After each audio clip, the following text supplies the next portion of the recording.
Hi, this is Chuck Lemire, and I'm here with another iHomeFinder tip of the week. Today, we're going to talk about time. I've been in this industry for 30 years, and when I was first licensed, there were many seminars about all sorts of different things, mostly not technology or as much technology as there is today. But 30 years ago, the one thing that the real estate industry has always dealt with their professionals is time management and time. Now, what I've come to realize that I'll share with you today in our tip of the week is that you can't manage time. You can manage your own actions within the time that you have, but you really can't manage time. You can manage money. You can't even manage people. You have to lead people, no matter whether they're our customers or clients or anyone else that we're in a position to lead, but you cannot manage time. We're all given the same amount of time. We all have 1,440 minutes in every day. And much of that time we allocate to certain things that are priorities for us, sleeping being one. So some people sleep maybe 5 or 6 hours, others 7 or 8, some 3 or 4. But whatever period of time you sleep, you need to allocate time to sleep because we need to live before we work. We need time to get ready. We need time to prepare. So what happens is these time management classes end up talking about time blocking. And of course, depending upon whether or not you're a late night person or you get to bed early, you block off maybe 6 hours in order to sleep, and then block off an hour when you get up. And you might have a routine where you go to the gym, you pray, you meditate, you do your schedule, you might eat. So there are things that we do before we get to work. And then time management classes teach us to time block, especially for prospecting. Usually the last thing real estate professionals want to time block or put on their schedule. Why? Because prospecting is challenging.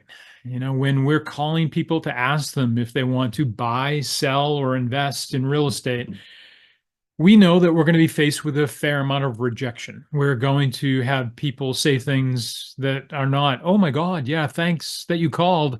Come over. I want to list my $1 million house today. We usually don't have that type of response. We hope for it, but we usually don't get it.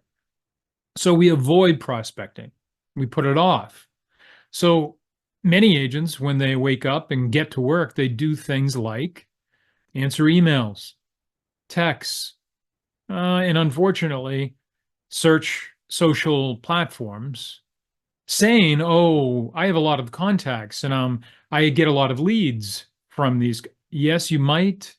However, we need to time block priorities, and certainly prospecting being one, because you've heard Dino and others talk about you need to be adding at least 3 people to your database in max every single day. And if you work 250 to 300 days in a year, then you're adding approximately 900 people to your database, and you're ensuring the fact that you've got a solid foundation in which to give you business, referrals, and a continued growth of your productivity.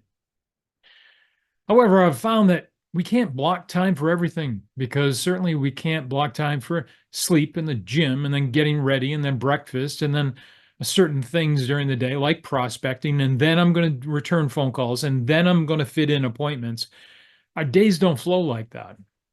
And because our industry and our role as a professional is not like some other professions where you get to work at 9, work until 5, punch a clock, do a certain task, get paid, and go home. And there certainly are positions that operate that way. Real estate, as we know, is not one of them. Each day is different. So how could we ever time block? Well, I'd like to add a new wrinkle to your understanding of scheduling your day. And certainly time blocking is good, but I'm going to say that flowing with your day is better as long as you flow with priorities. In other words, there are some top things that we really need to make sure that we get done on a daily basis. If we have current listings, to make sure that they're up to date.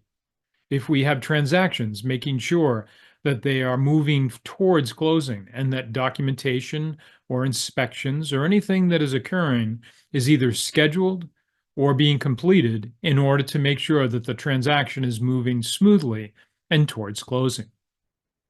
As we set those priorities, we then come to prospecting. And after that, we can return emails and we might have a couple of appointments.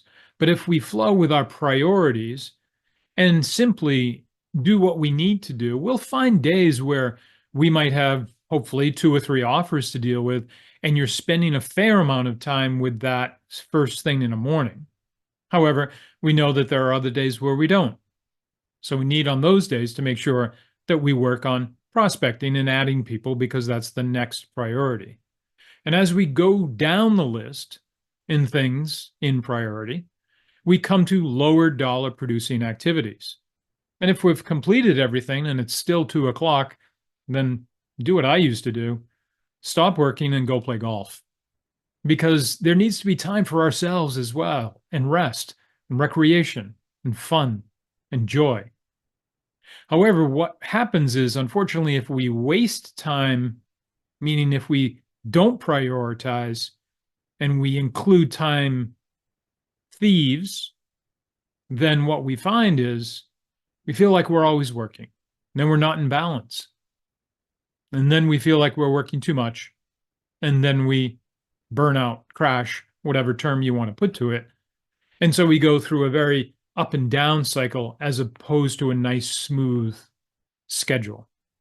So time block is the tip, but also flow with priorities during the day. And in that way, you enjoy the journey and make sure that your real estate career continues to grow.